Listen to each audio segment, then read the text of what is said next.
Nice. Brooks, Tawil, what's up, buddy? What's up, Ted? Good to see you. Thanks for coming through. You're from New Jersey? Yeah, I grew up on born and raised on the Jersey Shore. Okay, dude. So I spent the first 6 weeks of my life in New Brunswick. Right. Princeton, rather. I was born in the New Brunswick Hospital. Safer. And then my grandparents had a house in the Jersey Shore. Lovely Love Ladies.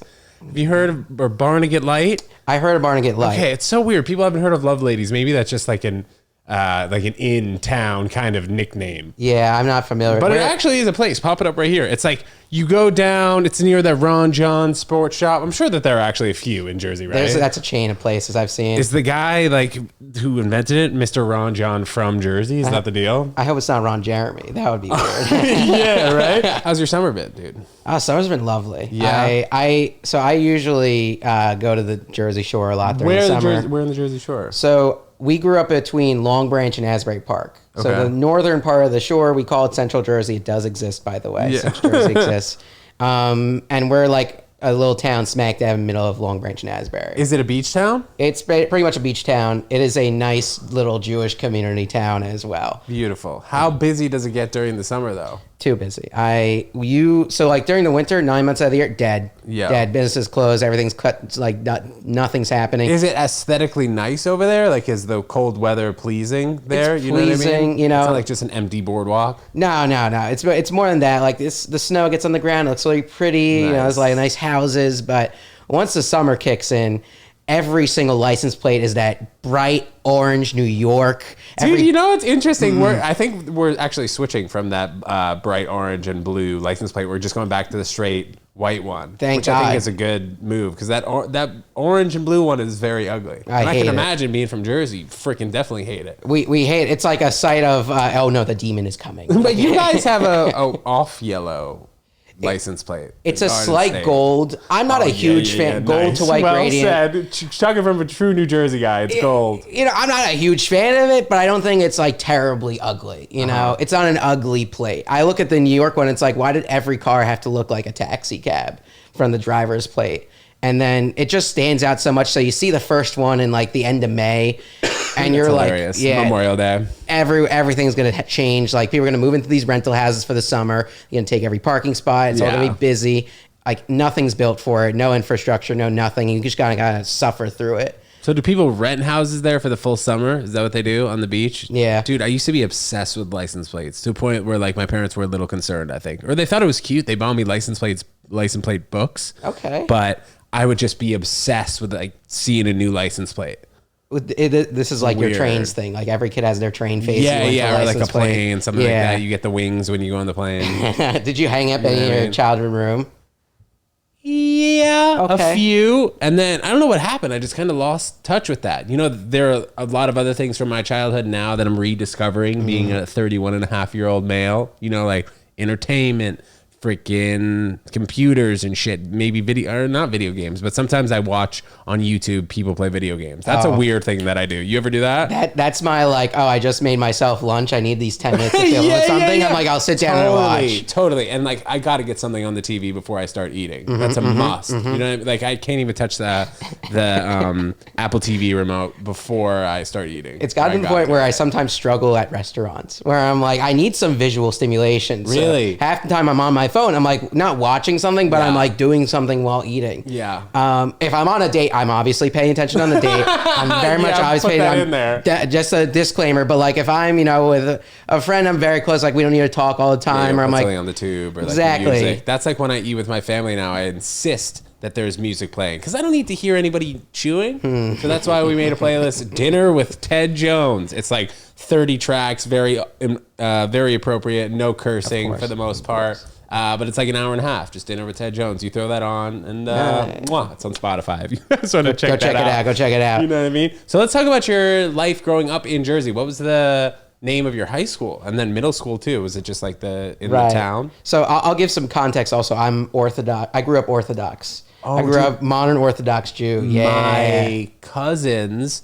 So I have 4 boy cousins, and it's my dad's brother and my dad's sister-in-law. They were Orthodox for probably like 7 years, and then like one by one each kid kind of fell off. But it was interesting to see, man, like growing out the full beard. When we went to weddings, it was like half women on one side. Then the is, you know, pizza half men on the other separates, yeah. side. So I grew up modern Orthodox, which basically means like I'd observe all the laws and things like that. I'd eat kosher. And just quickly to interrupt, they use paper plates too. Like they couldn't use any plates that had they were meat on it. fully separate. Yeah. We would just get 2 sets. You know, you get the silverware for the meat and dairy. But when you grow up more Orthodox, like you follow pretty much all the laws. Like you don't do anything on Saturdays. You eat kosher food, etc. But like when you go out on the street, you kind of dress like a normal American guy. You know, like you're not doing it. Like you don't have any of the payot.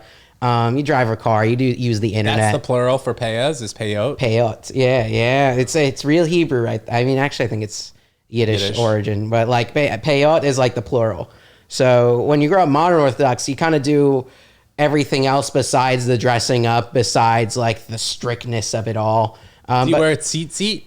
I did have to wear it to school, but I would not wear it outside of school. So when you go to like Jewish day school, which is what I did, you'd get there at 8 a.m. You'd leave at like 5:30, 6 p.m. You'd be there all day. How many hours during the day were you studying Torah? Too many. It was like half and half. And they 8 to separated. 5. 8 to 5 every day. And then like as you get older. Wait, what do you mean every day? Monday through Friday? Monday through Friday. Okay. Every normal. We had weekends off, things like that. It's not that crazy. Right. But like you'd go in, you just be like dress code. So you have to wear a yarmulke, you have to wear a seat, you have to like wear, collared shirt, pants. Girls had to wear skirts up to the knee. Someone did inspect it every day, made sure. And like you'd basically be doing Jewish things half the day, half the day you'd be doing like math, science, reading, literature, all that stuff. It was a pretty normal, I'd say, Jewish upbringing. I had a really good school. I had my parents were obviously very close. They were like making sure I was doing well in school all the time, and I was. But other than that, it was like a pretty nice childhood. Did you have separate classes for the boys and girls? The Hebrew classes were separated. So we would learn like a Torah class. It would be just the guys. And then in like another room over would be another Torah class where it was just the girls. But when it came to like calculus or math, they'd shove us all into the same room and then we'd all be in the same math class. How insulated was the Jewish community where you grew up in Jersey? Was it just like a lot of Jews in that particular area? It's not like super isolated. I'd say we definitely like had plenty of non-Jews like kind of living in the area, you interact with. I did like Little League baseball and I know one of my team's Jewish. So there would be plenty of crossover and interactions between Jews and non-Jews. Did you have school sports though, and like played against other Jewish schools or what? we were in the yeshiva leagues. So okay. If you're in yeshiva leagues, did you wear a yarmulke when you played sports? I didn't play any sports, but if you were to have, depending on the sport, yes or no. So also depending on the kid, it could be a more individual choice. But during basketball, you'd see the other schools. A lot of the kids wore like the clip-on kippot, yeah, so it doesn't like flop around when you're running. Some of us didn't wear a kippot while you're playing sports, but we would only play in the yeshiva leagues. We had a hockey team, like indoor hockey. We had a basketball team, and we had softball. But what are you talking about, the sports? You mean like in football you wouldn't have to wear it? Or well, we wouldn't really play football, but in the sports that we were participating in, you would most likely be wearing one, but you also have a couple of kids that didn't. Does Yeshiva University not have a football team? I guess not, right? I don't. If they are, they're like D3 down there. Because there's a kid who played or was playing yeshiva basketball, and people were obsessed with this guy wearing a yarmulke. Yeah, you know what I'm talking about? Yeah, I know that. I can't remember his name, but like we're popping him up right here. We forget his name though. How good is he? I mean, he's probably gonna play in Israel or something. I think that, or like he's helping for G League or something NBA adjacent. I don't think he's NBA talent based on what I've heard, but like every Jew in like the tri-state area is obsessing about seeing this one guy get to the NBA and wants it to happen so desperately. Yeah, definitely. Speaking of Israel, you ever spend any time in Israel besides Birthright? I'm sure you went. I've done Birthright for that. I did it at the like winter break of my freshman year of school of college. Yeah. That was great. I was like there for like Where'd you go to college? So. We'll get back to it. But. So I went to Rutgers University. I am Jersey born and bred. Dude, that's where my grandparents met. Really? At Rutgers. When it was called Newark College though. At that time, but now it's Rutgers. Yeah, so that's the Newark campus. I went to the New Brunswick campus. I spent 4 years of my life in New Brunswick. Okay. So I went there. I studied engineering, fun stuff. But anyway, back to Israel. We'll get back to Israel. Yeah, so I did Birthright while I was at Rutgers for a week, and then I went back for my sophomore summer. I spent like a good 2 months there. and part of this other program working at a startup company. They were doing like drone based, they were doing solar panel installations, and they were using things like drones to survey the land. So they put me on as like a couple projects to like take a look at this application, program it so that this can do blah, blah, blah. I didn't really learn that much, but it was a fun time. So I was there for like 2 months, and I haven't been back since. So it's been a few years for me. Going to Rutgers, let's talk about that. How was your experience there? Because I was in engineering, it was a little smaller than like the whole of Rutgers. So I found my way into like the nerds and then got more comfortable. And then as I settled in more, I was like, this place is the best. That's dope. It was amazing. I mean, it was like I took it serious academically. I think I did well. But like, I had your first experiences. You get the drinks, you get the girls, you get that kind of experience too at a state school. And I do miss it sometimes. You majored in engineering? I majored in electrical and computer engineering is the full name of the major. So can you code? I can. I do that as my day job. Oh, wow. Love that. What's something really impressive that you'd be able to put together coding wise? Like the game, The Sims, fucking Rosebud. Oh, that's a lot of work. I would love to be able to say I'd done something like that. Like a roller coaster tycoon. Yeah. That guy who's like, I did all this in like all this language. It's the best game. It runs so efficiently. Everyone loves it. And it's like, it's one guy and his brain and like coming out. So what would be something that is super successful in the App Store now that would be not easy to code, but something that's on the easier side? Something like Fruit Ninja, Angry Birds. Fruit Ninja, Angry Bird, like the Flappy Bird's probably the best example of a one-man project. Is that when you hold down your phone and the bird goes up and then you let it go? Yeah, and it's like very addictive. Okay. And to program that isn't like that hard. I think actually that's a part of some courses right now. It's really? Here's a project, do Flappy Bird, and you like type it out. How would you make it addictive though? Is that just based on the movement? Like, can you code to make it more addictive? Yeah, that's where like for apps and games, like it becomes more of the art and like the game design. Yeah, like you can code what you want to if you give it enough time, but is it really fun? Do people really like it? Is it addictive? Are different questions that aren't answered by like typing out code into a computer. I think the addictive part is really fascinating because there's probably hundreds of, maybe if not thousands of coders at a place like TikTok or Instagram. They're like, how can we get the algorithm to keep people on our app so much? And then the dating apps too. Yeah, there's a lot of cool things you can see like in that design choices that play out right in front of you. If you know about that stuff, I feel like you aren't going to want to use social media. Like if you know how addictive these things can get, like I feel like may have seen some articles like this where it's like, this is a doctor who studies addictive games and stuff, and they don't let their kids use social media. Why is that? And they go into the article. It's like, this is like ruining their brains. It's ruining my brain. It's ruining your brain. Tone it down a bit, especially when it comes to your kids, because they understand the addictive qualities of it and what really makes it like you have to come back and you have to return to it. Obviously, these companies want it to be as addictive as possible, which I guess makes sense for them, but be mindful of some of those patterns and try not to get too involved in it. It just seems that like if apps or all app creators in the App Store can agree that you can only make something so addictive, it would kind of even the playing field. But it's like the more addictive an app, the more time a person's going to spend on that particular app and then less on other apps. It's an arms race. Yeah, it's a real arms race. I feel like when Instagram first came out, it was like, people were on it for 15 minutes. They just put pictures of whatever, a blurry picture of the moon, and then that was it. Now it's like, especially on the iPhone, you can't reach your thumb all the way to the top right to X out of the screen. You got to use two hands. And then once you use two hands, you're like more involved with it. I don't know. I can see my brain sometimes getting addictive qualities, but I have done a good job, I'd say myself.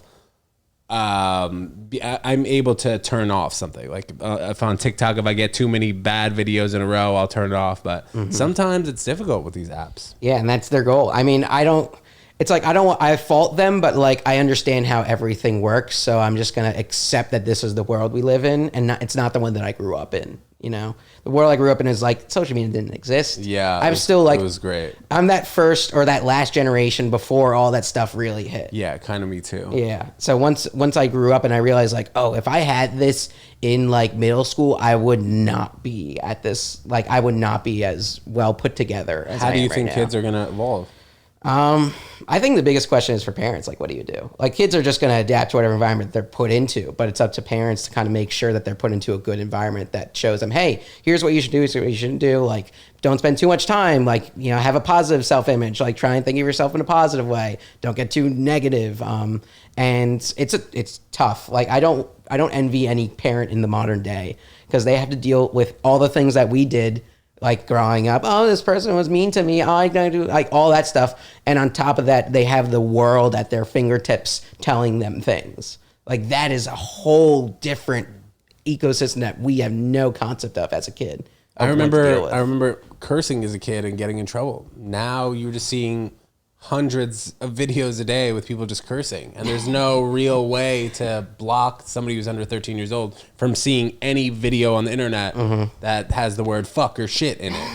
Well, my dad cursed very young. Not at us. He was a very good father, but like, he's cursed like a sailor. So everyone has their different raising strategies. For sure. But there's true is a lot of things where it comes to like a kid looking at body image things, and they see everyone with this perfect body, and they look at them and they're like not even going through puberty yet, and they're like, I want to look like that. I'm like, you're 12. That's like, also a double-edged sword though too. You're sitting on the couch watching hundreds of videos a day, and the way to get that body is doing the opposite of what you're doing at that particular time. Working for it or doing something of that nature. There's so many things. Yeah, our food is not so great.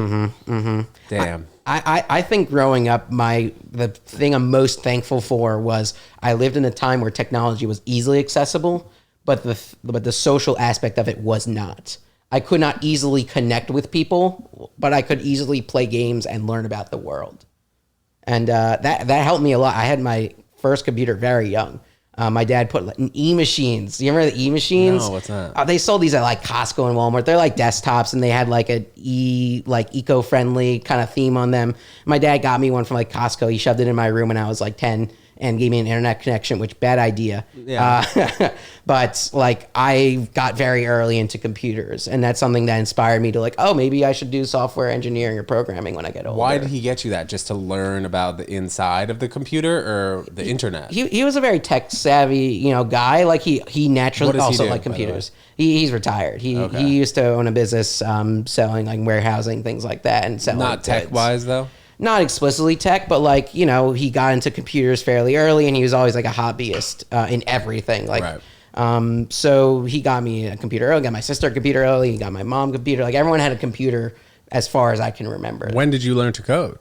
It was like late high school. I was taking a class, AP Computer Science. Dude. Yeah. AP? Yeah, AP. I jumped right into it. They didn't even have those at my school. What? Yeah, AP class? Wow. I went to performing arts school, so maybe that's why it was. And no, I didn't take calculus. And in statistics, I pretty much cheated like the whole time. Dude, it was just tough for me. Math was never my strong suit. I can do multiplication pretty well. Division, maybe now, not so well, but addition, subtraction. Wow. I'm good with numbers. So we have very different, because I was the math nerd. Yeah. I was like, if I were in a movie, I'd be shoved in the locker every day. Math was so hard. And my dad was insanely good at math. So much so that anytime we'd sit down, by the end of 15 minutes, I'd be crying. Is your dad like a math person? Or? He was good at math. Yeah, he works in real estate and is good at putting like real estate deals together. He went to Wharton, so okay. Yeah, he was good at math. I don't know where my math skills went, bro. But I'm good at sports. My mom was good at sports. I love the commentator. He's like, but I'm good at sports. Yeah, which now maybe more so matters. You know what I mean? Like, back in the day, I was like, oh, I just wish I was math. I wish I was good at math. I wish I wasn't athletic. Yeah. Now I'm kind of happy I'm okay at math. I kind of wish I had more athletic stuff growing up. Yeah, but also it doesn't really matter. Oh, growing up, yeah, definitely. Yeah. Like, I played sports, but like, yeah, I was a little chubby kid. Like, I wouldn't get like as social when it came to like, oh, we're getting basketball again. I'd be like, I don't want to play basketball. That's the thing where I look back and I say like, oh, maybe if I spent less time on the computer, things would be a little different. But honest to God, like, I learned a lot. It got me in a good career direction, and I thought like, it ended up for the best. Do any of your friends have projects on the way that revolve around coding? That's something that you might get into? I mean, people always have company ideas. Like, I keep in touch with a lot of friends from school who are like throwing around like, oh, maybe I want to start a company around this, What's like a good idea if you're allowed to share? I mean, I'll keep it general for this one, but my friend has an idea to create a platform to sell these pieces of software to other companies in this one Oh industrial my niche. God, dude, that's like two things that are difficult. I know it's starting these Right? companies is not easy. Like, I don't care what people say. This is like insane levels of thing to bring an idea to fruition and then work on it and then make connections and then try and build it and then build it again and then raise the money. and then raise the money and then work it and then network and then do everything. And by that time, like 5 years have passed and you may have not entirely, you might have failed entirely by the end of that. But that's what a lot of people end up doing with the whole startup culture. What's a company that you deem very impressive that revolves around millions of hours of code? Oh God, very That's a impressive. great question, I think. That's a deep one. I mean, I look at like platforms like Etsy, which is like, okay, you're Describe taking, what it does a little bit. So Etsy is a platform for selling kind of more custom artistic pieces, independent like artists. Like, hey, I made this myself by hand. You know, it's a throw pillow or it's this little pet like toy thing. Like, what? Don't you want to buy it for like $200?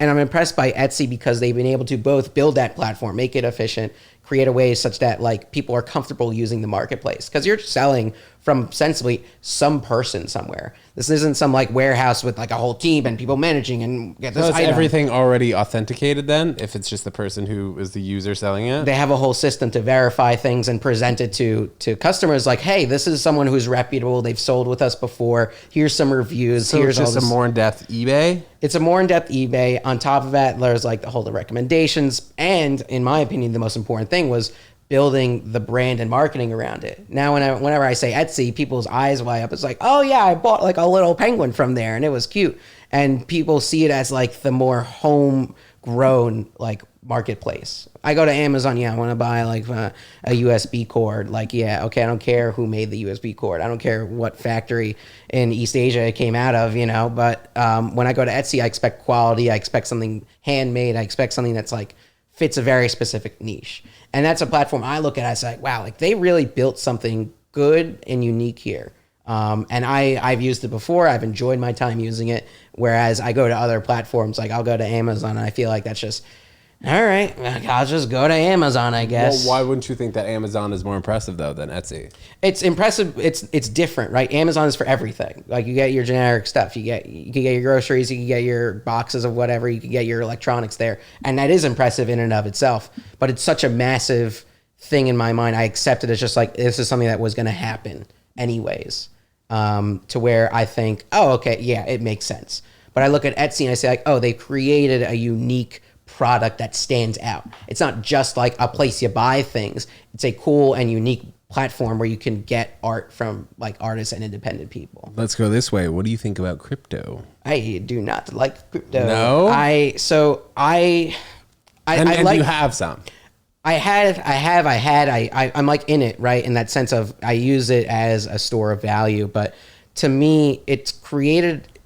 It makes sense. A digital-based currency backed by, you know, in a fiat sense, nothing but its existence. But there's no government behind it. There's the blockchain. There's all these things behind it. And there is merit to that idea existing, especially in the modern world and going forward.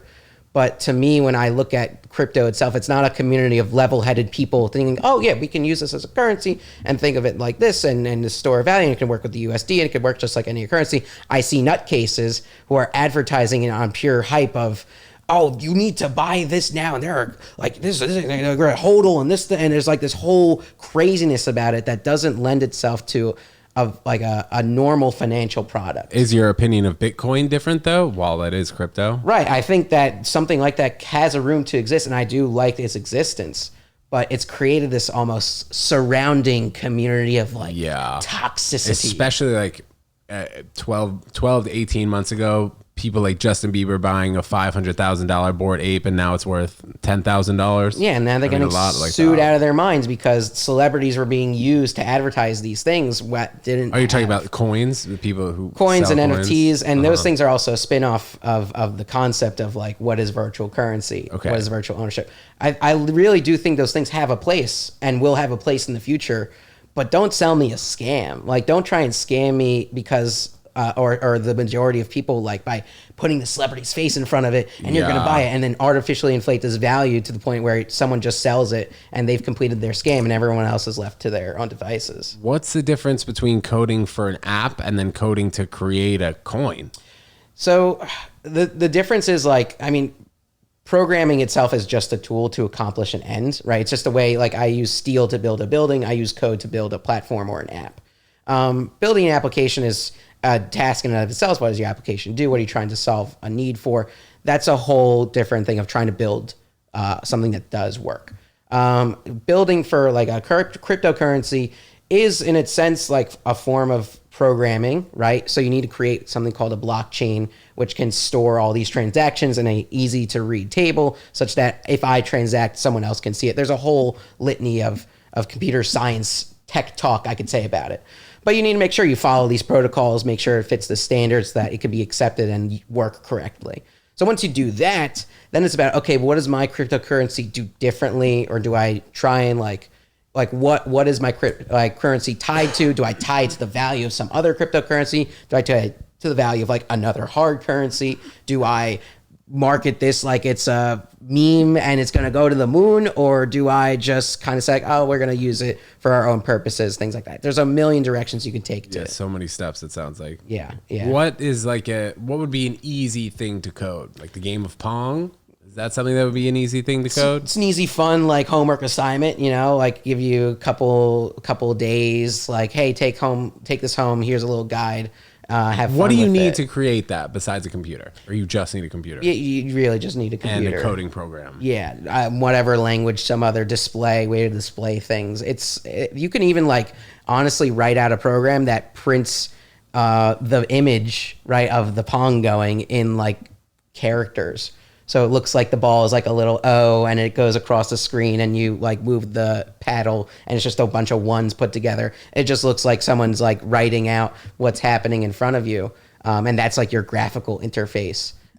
Coding is reliant on you writing words and parentheses and numbers and slashes. Yeah, it's in a sense, it is like programming languages are languages. They have syntax, they have conventions, they follow certain rules, all in the effort to essentially tell your computer to do something when something happens or when another event occurs. The goal is to get the computer to do something. Guys like Edward Snowden, how did he hack a government computer? Is that what he did? What was his actual, what did he do? Yeah, it's been a while. I'm pretty sure. So I think he used to work for the NSA, National Security Administration, and he had this access to... He was a coder? I don't think he was. I think he was just like an analyst or something, or an agent. I can't remember, but it's all about having access to certain files and information, and he just pulled that onto USB or something and then sent it out onto WikiLeaks, which is that huge website which would take leaks of data like that. And that was the crime. It wasn't like I don't think he like hacked or broke any security systems. He had this access and used it against government policy. Are people nowadays able to hack bank accounts though using coding? Like if they went into the Chase website, what's the negative connotation to somebody who spends years coding? I'm not saying that you'd ever do anything bad, bro. Right. I know. I'm just saying in general. Mom, I'm listening. Yeah. Like coding, again, I think it comes back to coding is a tool. What you're asking is more like security things. Yeah. It doesn't revolve around coding? Yes and no. But in the same way, like you do need to know how to code some things, and when you work in a security context, but you definitely need to know social engineering, how to gain access to systems by just talking to people, being able to, it sounds like spy work. It sounds like you need to know how to be suave. You need to know what to say to get information out of people. You need to know how systems work. You need to know their exploits. And then obviously you probably need to know like how to program programs that can fit those exploits or use them. It's probably one of the most diverse ways of thought you need in like technology now is security. You need to really get in the head of how systems work, how people work, and try to either exploit them or protect against people who are exploiting them. Is coding gonna have a bigger impact continuously on the future? And schools are going to start to teach it? If schools are not teaching it already, they are way behind the curve. What about people like me, though, who have no idea where to start coding? There are, I think, a wealth of great resources that can give you an introduction to what computer programming is, what does it do, and where is it used, that are very easy to consume. Free videos on YouTube. Spend a couple minutes just watching them. You feel like you get a better sense of it. And if you want to, there are, I think, tons of free resources online where you can actually learn programming. You can learn like, oh, this is what happens if I set a variable and I can add variables together. And you start to build those blocks to create something where you're like, oh, I feel like, if I can add variables together, maybe I can make a program that helps me compute my taxes or something. Or if I can do these operations, maybe I can make a little game out of something. And then slowly but surely you build this pyramid of knowledge. It's like, oh, I know how Facebook could work. Jeez. It's crazy. What does society look like if our kids take coding from kindergarten through 8th grade? I think it's a more like knowledgeable like society. People oftentimes have a hard time understanding or like fathoming how our world works in technology. And having a computer background, I can look at websites or apps and say like, what? I feel like I have a grasp of what is going wrong here. When like, oh, you try and post a video and like the audio is not working, or you're trying to work with your bank and you can't log on. You have this kind of better sense of like, oh, things are probably going wrong for a certain reason. Maybe if I tweak it or I just log out, I can deal with it. Whereas if you have none of that knowledge, you're like, the thing is broken, I'm done. I can't in deal a situation like that where the audio levels, let's say before when you were watching it, were good, and then when you post it, it's different. What's something that you'd potentially take a look at? So I would take a look at is what is the program that I'm using to create the video, right? It's that engineering, I think, way of thinking of things where you try and find the root cause of the problem. You kind of peel back the layers of the problem. It's like, what could have gone wrong? Okay, so going back to it, I created this video on a certain programmer app. Let's check the app. Maybe if I try exporting a video again, does it sound the same or not? If that seems fine, okay, maybe go to the platform I uploaded to. Are other people encountering this issue? Could it be the format of the file that I've created? Maybe that has an issue with the platform. And then you learn through, I think, programming and other things that it's not just about what you know, but it's about how you can arrive at a solution to a problem. Sometimes I do this, man. I sometimes see myself, now that you're explaining it, as maybe a tech guy. But the thing I do the most is just like I'll quit out of an app. And bro, the amount of times that Final Cut Pro has just forced quit on me and like how I haven't freaked out has been unbelievable. You know what I mean? Like as soon as something force quits on you and you're in the middle of editing something, usually you're like, but now I know it keeps my spot. We are in the same boat, my friend. We are in the same boat. When things crash, I get so mad. I understand. That's why I have autosave on. Yeah. Everything should be autosaved. That is a PSA I want to give right now. When my dad was in college, the electricity went out in his dorm after he had been working on a paper for like 2.5 hours, and then it like switched back on, and he lost everything. Calls my mom crying. I was like, wow. Yeah, you heard me, pops. He sounds like a cat. But a crazy shit, man. Wow. But I do want to say it's like, having that engineering mentality isn't something you have to be an engineer to be. Yeah. You can just kind of attack problems like peeling back the layers, seeing what's this root cause, or could it be smaller than this, and finding the level and the size of problem that you're able to tackle immediately. I think this is related, but what do you think of Oppenheimer, if you saw the movie or the story? It's a fantastic movie. I love the movie itself. I haven't seen it yet. I'm down to spoil anything? Don't really spoil it, but people basically know that this guy created the atomic bomb. Right. It's a 3-hour movie. It's long. Did you pee during it, by the way? I did not. I held I peed right before, and I don't think I would have made it. Well, if I had a drink and I broke the seal, it'd be over. I'd be in the bathroom like 4 or 5 times. Yeah, I guess that's what you got to do. So you got to prepare for it, and you sit down, and I feel very engrossed by history movies. I am very much like when I sit down and watch YouTube, it's usually like a history video for 10 minutes or something like that. I'll watch these kind of, especially biopics and biographies, because I find them so interesting to see what that person must have been going through or what their life was like. And Oppenheimer does an amazing job of focusing on, Oppenheimer during this time and trying to figure out like what was he thinking and going through in the creation of the atomic bomb, the ultimate weapon of destruction. Don't think of it as anything more than, I think, the story of Oppenheimer. And a lot of people have been trying to like rationalize the thought about it of like, okay, but what about the perspective of the Germans and the Japanese during this? Like, what about the perspectives of the in terms US of how public? Scared they were? Yeah, or the fallout of it, or what had happened, what impact on societies and governments and geopolitics and individual people and groups. And that those are important topics, but like for the movie Oppenheimer, you're really gonna look at him, Robert J. Oppenheimer, and you're gonna see like, wow, like this is what he went through and what his experience seemed to have like dramatized, obviously, for effect, but a beautiful movie and something that it focuses on a single person and does it fantastically. Unbelievable job. What were some of the things engineering wise that could be maybe seen as similar to people engineering today? Is that not related? Or the 100% common thing you'll always see between engineering is problem solving, right? How do I have a big problem I need to solve? You know, the government has said I need to build this big bomb or something by, you know, as soon as possible. Well, that's a huge problem. So, okay, how do I break this down? Okay, well, first we need to figure out how to concentrate fissile matter. Like, what is the process? Okay, we break that down. Oh, well, we probably need to take uranium or plutonium. Maybe we should enrich. Like, it's not a good enough concentration. Should we enrich it? You break things down to smaller and smaller, more dealable pieces. And you can learn that, oh, that's how the best way to solve the ultimate problem is to build up by solving the smaller ones. If I were to walk into a room tomorrow and someone said, hey, build me this app, I need it in 2 years, I'm going to be still stressing like, I don't know what to do. Well, okay, I need to build this app. Okay, well, let's focus on this platform. Okay, let's maybe build this component first. Let's build this MVP. And slowly but surely you break it down to small, manageable pieces. And eventually you can create the biggest, the ultimate goal.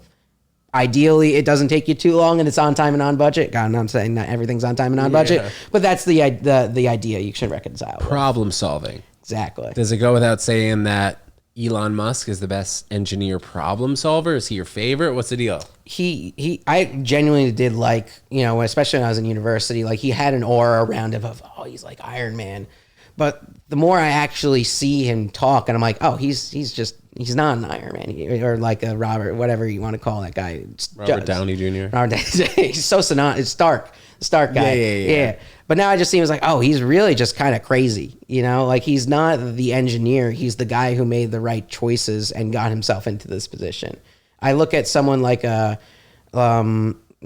Tim Apple, you know how Donald Trump calls Tim Cook. Yeah, that's funny. And then Steve Jobs, right? Yeah, but then Steve Jobs before him, I said, okay, that was an engineer who managed to create a successful product, well engineered, and created a whole company around it. Whereas I feel like I look at Elon and I see with someone who's lost touch with what it means to create a collaborative environment and lost touch with like, oh, not the common man doesn't really care about the concerns that I've put out into the world. And I just think he's like very much like he's like the easiest way to put it is like I think he's a wacko, but the more complex situations I think he's lost touch with the common person, as well as not really taking an engineer's mentality to solving problems today. It's such a weird thing because I used to really admire him and his work, but then I realized that his work wasn't just his work; it was the work of so many others that have created the companies and products that we identify him with. And I see now it's like, oh, this kind of, it feels like it was a farce at first. He's not so personable anymore. Personable, but also like I can see that he had a hand in like saying yes and no, but he didn't really create. He didn't really sit there and build and problem solve. Maybe PayPal he did?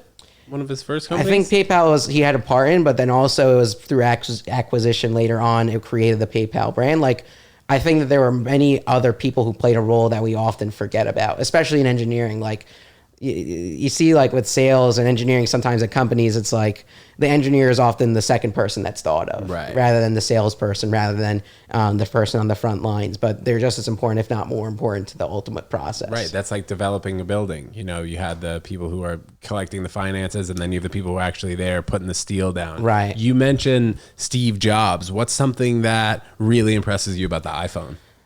I think the most impressive thing about the iPhone is that everyone has an iPhone. There is no rich person iPhone and there's no poor man iPhone. There is just the iPhone. It's something used by executive and it's used by Dorothy down the street. That alone to create a product that's so ubiquitous across different lifestyles and experiences is the most impressive thing I could even imagine. You go to a car, right? You see there's a luxury car. There's the Mercedes-Benz S-Class, well-fitted seats. This is $90,000. And you're like, okay, yeah, this is for the executive. This is for this person. And you go see the beat-up Honda Accord that's still running. You're like, yeah, this is for this person.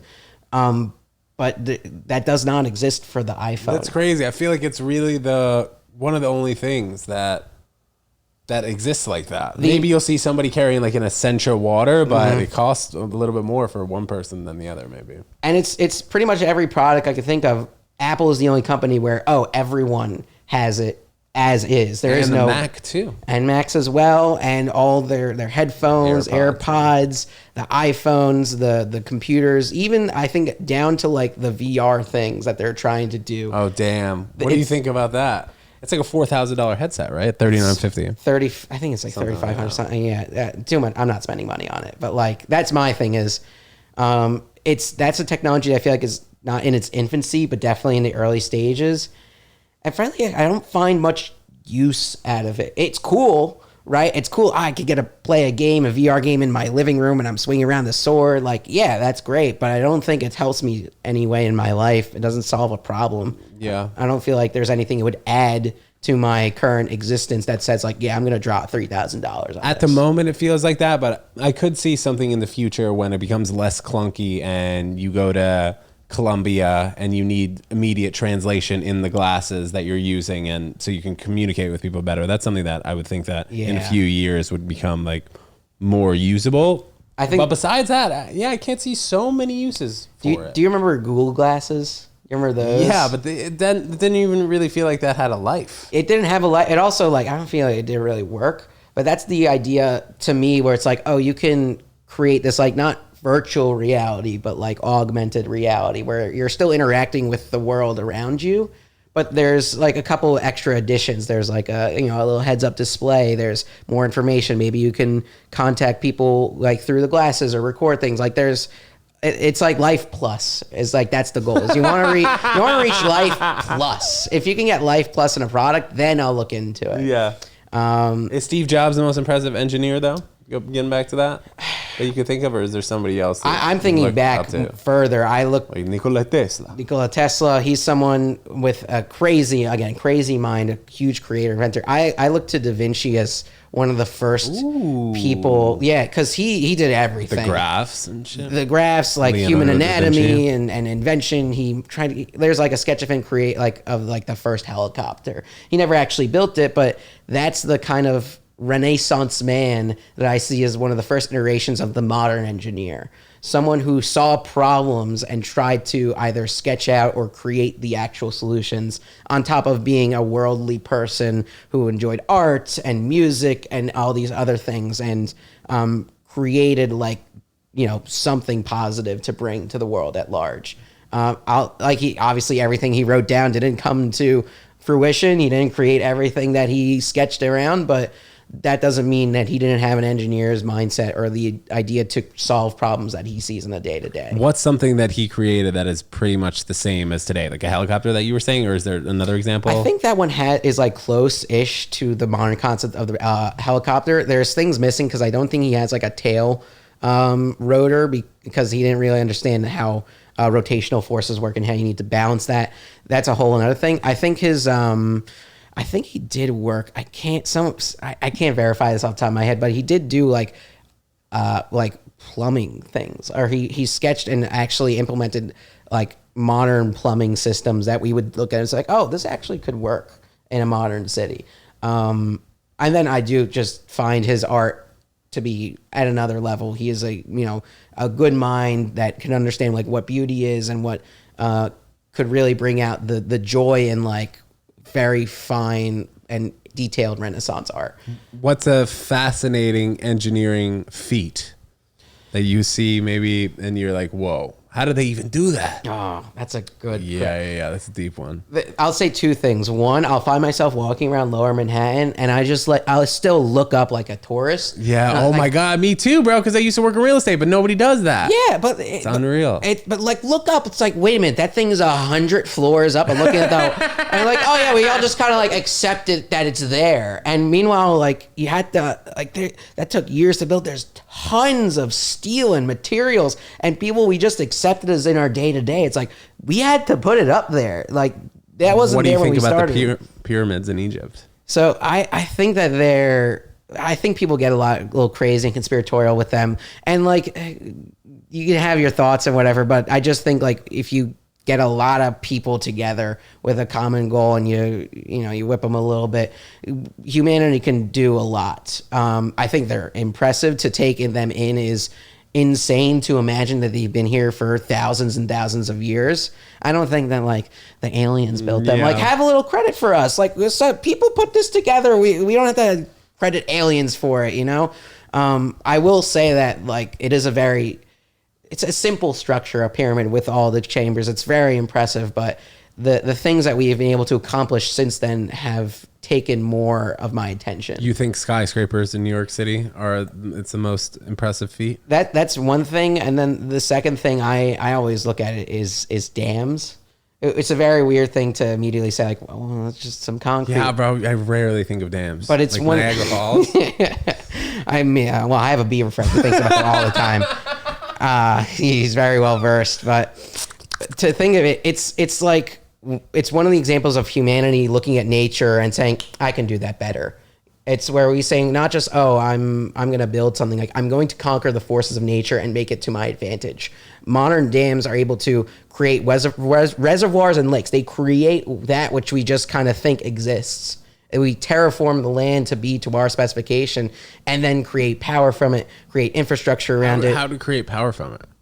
So when you have like a dam, right? So there's water being held back by the dam and it's in a lake. And there's some water that's always let through the dam to, create this little river, right?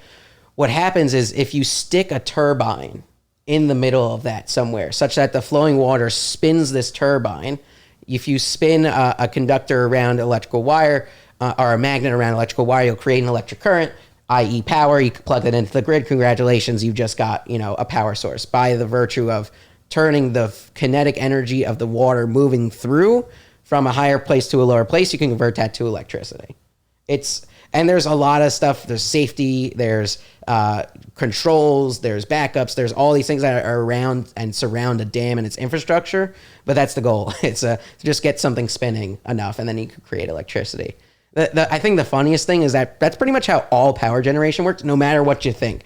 Coal, oil, nuclear, they're all like dams. They're all just trying to do one thing, and that's just spin something. That's it. That's what it comes down to. I'll tell you what, Brooks, you got my head spinning. You got my head spinning. I'd say this is a perfect place to freaking wrap it up. Brooks, thanks so much for coming on the pod. This was great, dude. Thank you for having me. This was an amazing conversation. Of course. So we're going to pop up your Instagram right here. Let us know where we can find you, Brooks. And if you have any exciting comedy dates coming up, let us know. Yeah, sure. So you can find me on Instagram, TikTok at Brooks Tall. Let's go. That's how you pronounce it. Yeah. Well, no. So the last name is pronounced Tawil, but when you translate it into English, it means tall.